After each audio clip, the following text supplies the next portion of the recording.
I was sitting in a bar having a quiet time drinking my usual scotch and water when I watched her walk up to the jukebox and put a quarter in.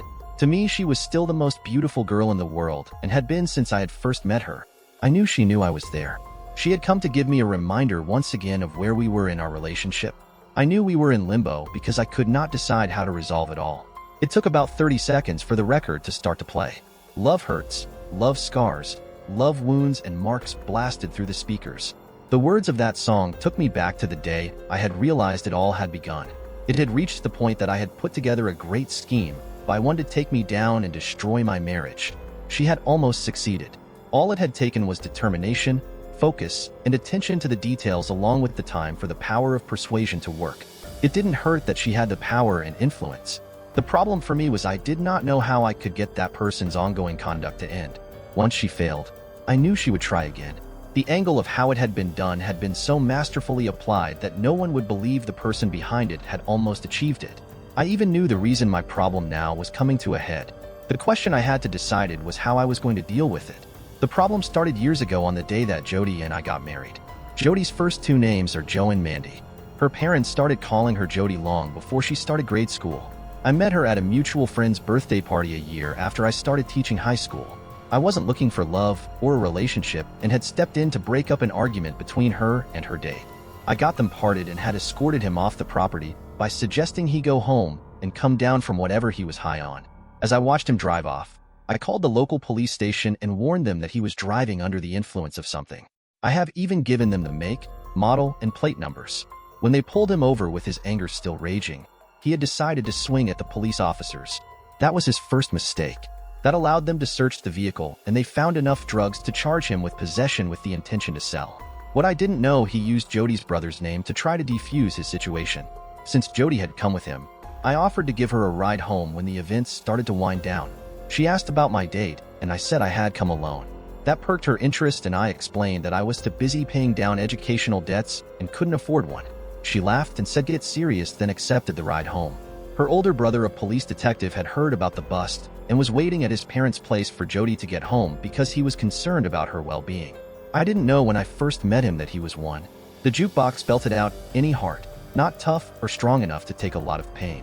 Jody was playing it deliberately to try to get me past the pain that I was dealing with, like those unexplained nights and the lies that went with them. Little did she realize she was making me relive it all again. My mind went back to the night we met. Like all overprotective big brothers, he had to check me out after I had safely brought her home. It was he that gave Jody my phone number and told her that I was coaching a basketball game at the high school that Friday night. Jody came to the game with her parents only to watch our team get beat badly because two of our best players were carrying out their anger to each other over one of the school cheerleaders that the two of them were chasing. Team spirit went out the window during the first half, and we were down so far, we couldn't recover. During the second half, we outplayed them and doubled their scores, but it was still not enough. The two players involved in the dispute had been benched for the second half. Before they went home that night, everyone knew they were out for the season. We went to the divisional championships that season. Jody's father said that I had been given no choice and agreed with my decision. The two players had allowed their dispute between the two of them to destroy the unity of the team. The next day, Jody and I met for lunch, and that began our relationship. She had wanted to thank me for how I handled the situation with her former boyfriend. Jody's personality to me was addicting, for she seemed to find humor in everything. 8 months later, I asked her father for his daughter's hand, and he gladly gave me his blessing. The jukebox boomed. Takes a lot of pain, love is like a cloud, holds a lot of rain, love hurts. No truer words could have been spoken to me, because in the solitude of my mind, that's where it sat. Each day at school, I saw the smiling faces of young couples in love, and it reminded me of innocence that Jody and I once had. Slowly, I had begun to figure it out. Pat Robertson's son and I were about the same age. Pat, a female in her 40s at the time, worked beside my wife on the second floor at the Blue Cross Data Processing Center in our small town. 5 days a week, 52 times a year for 10 years. Routinely, the 4-floor office complex processed medical insurance claims daily. Each one had to be reviewed and gone thoroughly, completely, to save as much money as possible. It was surprising how much was refused by a simple thing such as improper coding.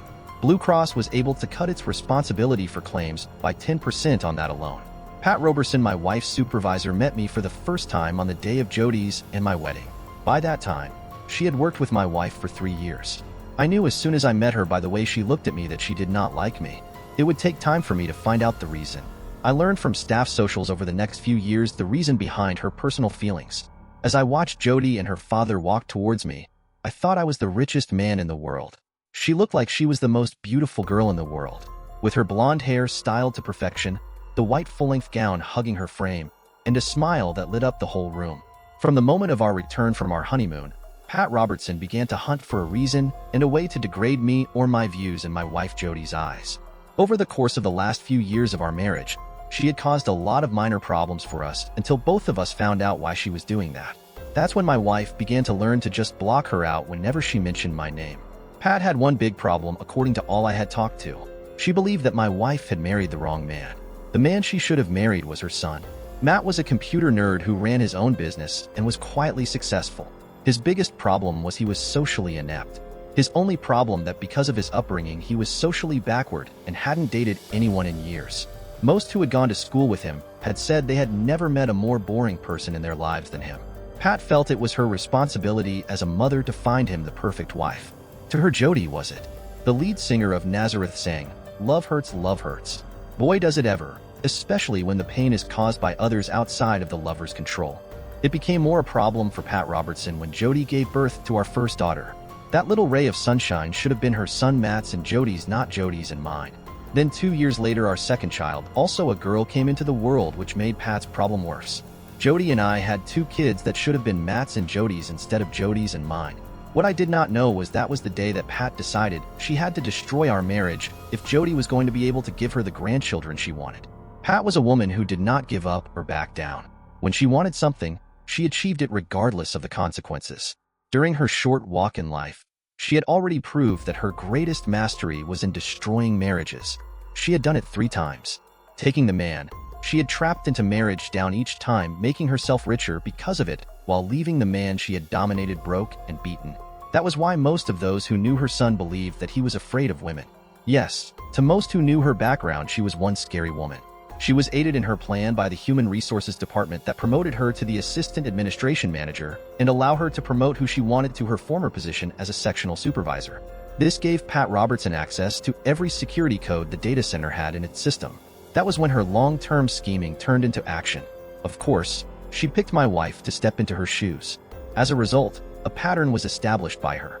She started to send with Human Resources approval Jody on every training session for management as possible and got her taking courses online to improve her qualifications in the new field.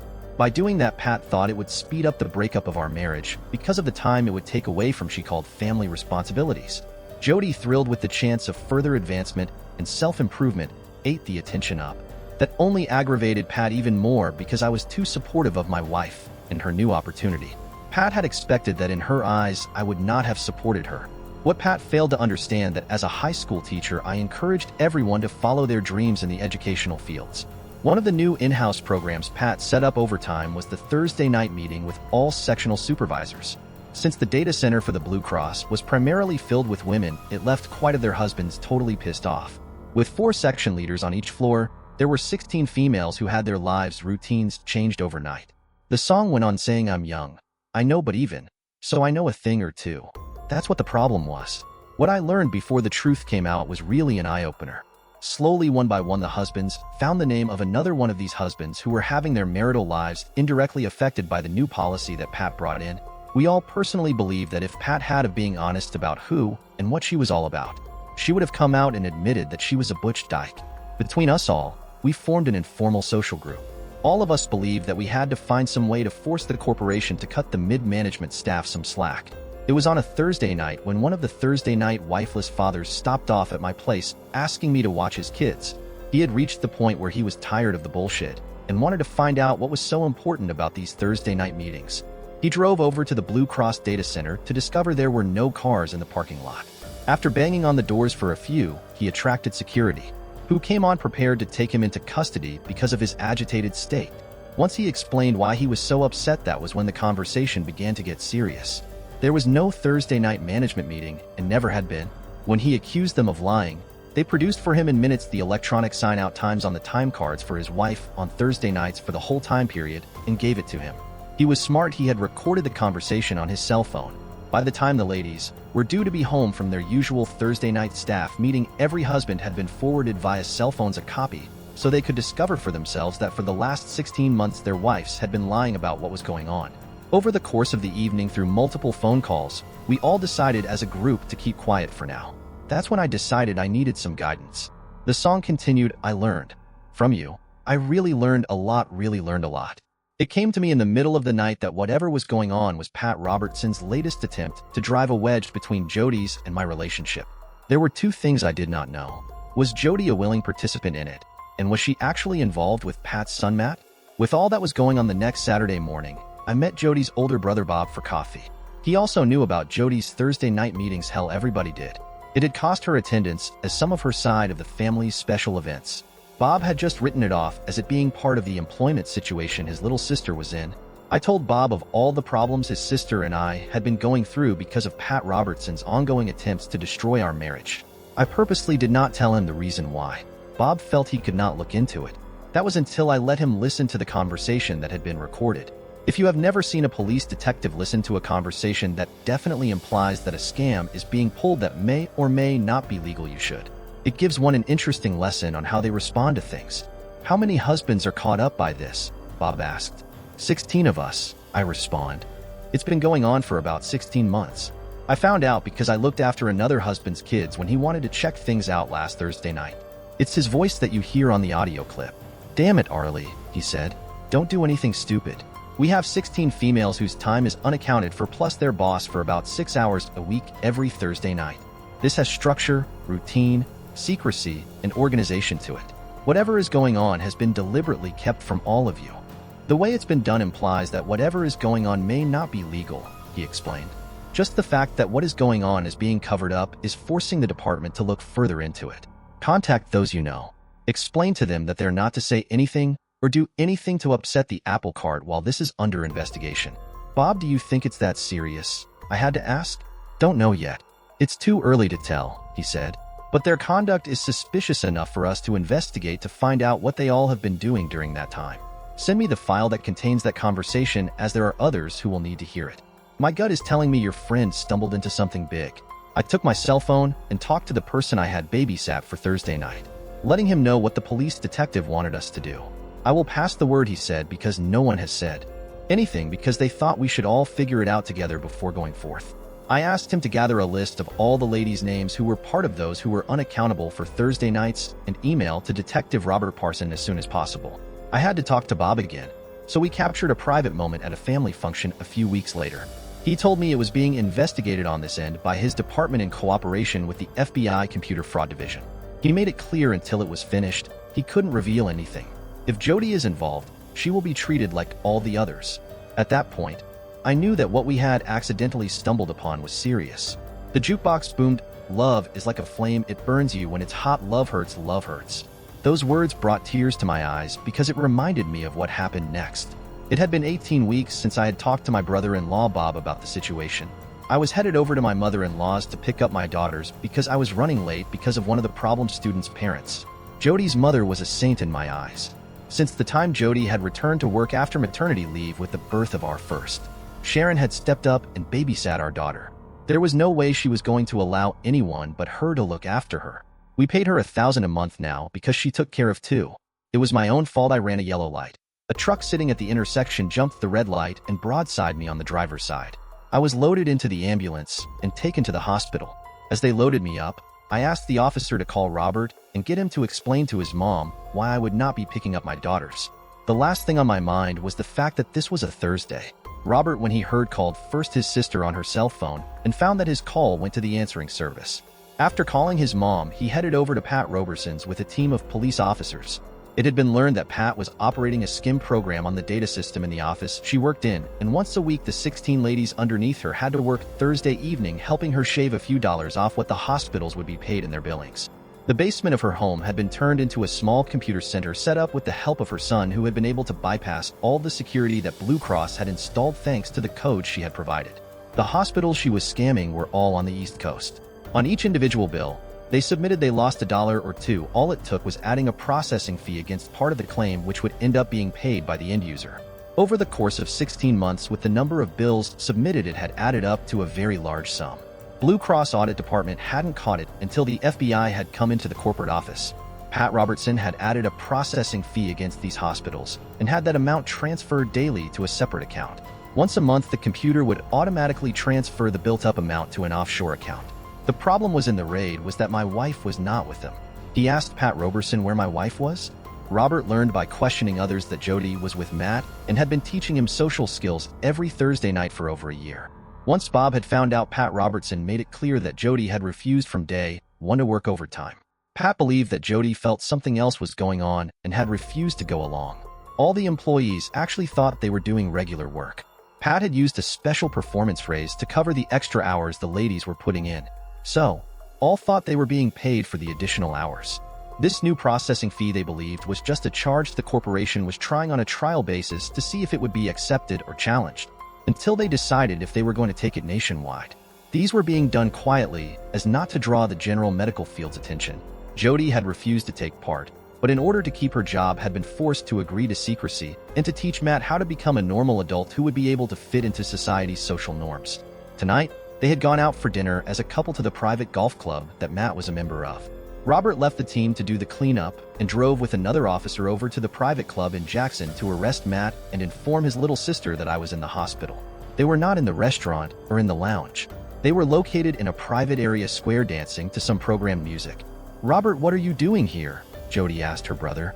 "I'm here to arrest your lover," he said. "He's joining his mother and 16 of your coworkers in jail for fraud, theft, and a few other charges." "He's not my lover. He's just my boss's son," Jody replied. "I can prove I'm being paid for my time." "Look, Jody, you just said you're being paid for the services you provide," he said. "Most hookers are. Meanwhile, your husband is lying in the hospital not knowing where you are, with the knowledge that for 16 months you have been lying about what you have been doing on your Thursday nights. Then you tell me it was just so you could sell yourself." Robert turned to the officer and said, "Officer, have you recorded this on your cam?" The officer acknowledged that he did. "Then arrest my sister on the charge of prostitution. We will leave it up to the district attorney to decide if she can be charged," Robert said with authority, knowing that the charges would not stick because, for one, they had not been caught in the act of transferring money from him to her. The officer walked over and read Jody her rights, then placed her under arrest and cuffed her. Jody was in complete shock. They called for a female police officer to transport her to the holding cells. Although she had not lied, she realized that she had not told the whole truth. The fact that she had told Robert the barest of the facts had left him no choice. While they were waiting for the female police officer, Jody heard her brother call her mother and inform her that she had been found and was under arrest for prostitution. "Don't say anything to anyone, Mom, until I talk to you before I go to see Arlie. It's best that I explain everything to him when I see him." Robert left Jody in tears as soon as the additional female officer showed up. He and the officer he had come with took Matt to jail. "Jody has never slept with me," Matt said. "My mother was paying her to teach me what I did not know. Thanks to her, I have started to date." Jody thought that her husband would not understand. "That may be true," Robert replied. "The problem is that no one will believe it. Not with 17 people being arrested. The problem for her is that I found her with you in a private setting that no one would have thought of looking for in, and she admitted on camera that she was being paid for her services." Matt saw the whole situation for what it was. One big mess. Arlie was the only innocent one in this. Jody had agreed to help him only to get his mother off her back. His mother had been slowly wearing on her for years. He knew he had to say something about himself that he had never revealed. "It's going to be hard to convict Jody with anything," Matt said, "for the simple reason that I am gay. It's a secret that I have kept from everybody, including my mom." The first meeting with Jody, I disclosed that fact to her. "All she has been doing me is teaching me to overcome the personal quirks I had to develop as a protective measure against my mother's conduct towards me when I was growing up." Robert relayed a message for the officer transporting Jody to bring Jody back to pick up her car. She was no longer being charged. After hearing Matt's comments, he concluded he was telling the truth. After locking Matt up, he had gone over to his mother's and explained what had transpired over the course of the evening and what he had learned. "The only question we have to wait on now," Jody's mom said, "is how is Arlie going to view it? Will he accept what she says as the truth after months of lies?" "I don't know, Mom," Bob said. "I'm heading over to the hospital to inform Arlie what I've learned. If I was him, I would leave her after what she has done." Bob got to me before Jody did. He explained in detail what he had learned that evening. "The question I have to ask, Bob," I said, "is there any way to prove that what Matt claims is true? Until I can be sure that Matt is gay, how can I be sure what Jody explains to me is the truth?" Nazareth's lead singer continued, Some fools think of happiness, blissfulness, togetherness. Some fools fool themselves. I guess they're not fooling me. It's a lonely, dark place when you have to stand alone because there is no way to prove what the truth is. That's why I was in limbo, unable to move until the court case was proceeded on. I had been fooled once. I wasn't going to have it happen to me a second time. I looked over at Jody. We both had our eyes filled with tears. She had told me she did not have an affair with Matt. I had told her that because of her ongoing lies, I had to be able to prove she didn't. It would take another month before the trails would start. Until then, we were in limbo. For now, Jody and our daughters were living with her mother. Jody had been given Pat Roberson's former position. The 16 other section supervisors had been let go because of a lack of trust, although they were not being charged. Nazareth's lead sing continued, "I know it isn't true, I know it isn't true. Love is just a lie made to make you blue. Love hurts, love hurts." I finished my drink, got up, and walked over to her and said, "In my heart, I know it isn't true. I keep praying that the boyfriend Matt claims he has comes forth to prove both of you right because I need a reason to begin to be able to trust again." Nazareth's closed the song out singing, "I know it isn't true, I know it isn't true. Love is just a lie made to make you blue. Love hurts, love hurts, love hurts." I left the bar with the most beautiful girl in the world crying because of the things she had said and did. Matt's boyfriend, a married man who turned out to be one of my students' parent, stopped into my regular classroom after school was out for the weekend asking if we could speak in private. It took him an hour to explain everything to me. He was also known to be a family friend of the Robertsons. "Matt told me what his conduct had caused to you and your wife," the man said.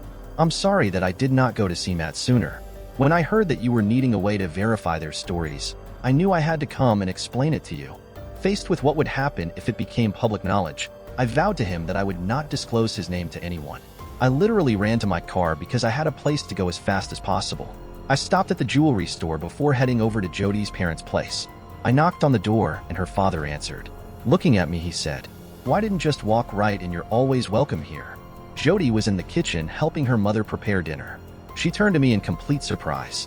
I got down on one knee, pulled out the new ring and said, "I know we're still married, but I was wondering if you would be willing to renew our vows and start over?" I looked up at the most beautiful girl in the world and she was crying tears of joy. Dear listeners, please share your thoughts in the comment section below and don't forget to like, share, and subscribe.